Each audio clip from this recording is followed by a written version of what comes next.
السلام عليكم ورحمة الله وبركاته. الحمد لله الذي نحمده ونستعينه ونستغفره ونؤمن به ونتوكل عليه. أما بعد. அன்பிற்குரிய அல்லாஹ்வின் நல்லடியார்களே, அன்பு சகோதரர்களே, நாம் தொடர்ச்சியாக பார்த்து வரக்கூடிய துஆக்களினுடைய திக்ருகளினுடைய தொகுப்பில் இன்று நாம் பார்க்க இருக்கின்ற விடயம் என்னவென்றால், இன்று இரவு இந்த திக்ரை 111 தடவைகள் ஓதி அல்லாஹ்விடம் பிரார்த்தனை செய்வோம். இந்த திக்ரை ஓதுவதன் மூலமாக அல்லாஹ் ஜல்ல சுப்ஹானஹு வ தஆலா நம்முடைய வாழ்க்கையில் உள்ள வறுமைகளை அல்லாஹ் நீக்குகின்றான். வறுமையுடைய வாசல்கள் நீக்கப்படும். அதே போன்று செல்வத்தினுடைய வாசல்களை அல்லாஹ் திறந்து வைக்கின்றான். அல்லாஹ்வினுடைய உதவிகளை பெற்றுத்தரக்கூடிய மிகவும் அற்புதமான ஒரு திக்ரைத்தான் நாம் இன்றைய வீடியோவில் பார்க்க இருக்கின்றோம்.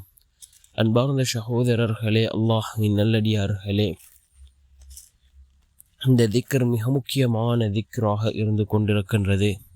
அல்லாஹ் ஜல்ல சுப்ஹானஹு வ தஆலாவுக்கு அழகிய 99 திருநாமங்கள் இருக்கின்றது.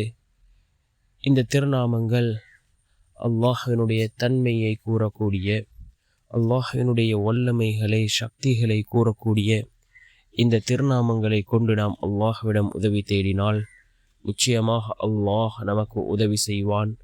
அல்லாஹுவை அழைக்கக்கூடிய நேரத்தில் அவனுடைய அழகிய திருநாமங்களை கொண்டு நாம் அல்லாஹுவை அழைத்தால் நிச்சயம் அல்லாஹ் நமக்கு பதில் வழங்குவான். அன்பார்ந்த சகோதரர்களே, அல்லாஹ்வின் நல்லடியார்களே, நாம் இந்த திக்ருகளை அதிகமாக ஓதுவோம். ரசூலுல்லாஹி ஸல்லல்லாஹு அலைஹி வஸல்லம் அவர்கள் ஒரு ஹதீஸிலே கூறினார்கள், சுவர்க்கத்தில் உள்ள மனிதனுக்கு ஒரு கவலை இருக்குமாம்.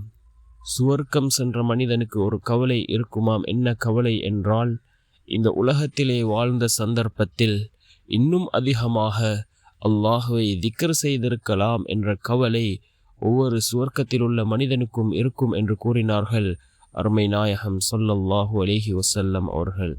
அன்பார்ந்த சகோதரர்களே, அல்லாஹ்வின் நல்லடியார்களே, நாம் அதிகமாக திக்ருகளை செய்வோம். இந்த திக்ர் மிக முக்கியமான திக்ர். வறுமையின் வாசல்கள் மூடப்படும், செல்வத்தின் வாசல்கள் திறக்கப்படும், கஷ்டங்கள் அனைத்துமே நீங்கும். அப்படிப்பட்ட அந்த திக்ர் என்னவென்றால், யா வஹ்ஹாபு யா அல்லாஹ், யா வஹ்ஹாபு யா அல்லாஹ் என்ற இந்த திக்ரை நாம் 111 தடவைகள் ஓதி அல்லாஹ்விடம் பிரார்த்தனை செய்வோம். இந்த திக்ரின் மூலமாக அல்லாஹ் ஜல்ல சுப்ஹானஹு வ தஆலா நம்முடைய வாழ்க்கையில் உள்ள வறுமைகளை அல்லாஹ் நீக்குகின்றான். வறுமையை விட்டும் அல்லாஹ் நம்மை பாதுகாக்கின்றான். செல்வத்திலே அல்லாஹ் செழிப்பை ஏற்படுத்தி தருகின்றான். பரக்கத்தை அதிகப்படுத்தி தருகின்றான். அதிகமாக இந்த துஆவை, இந்த திக்ரை ஓதுவோம்.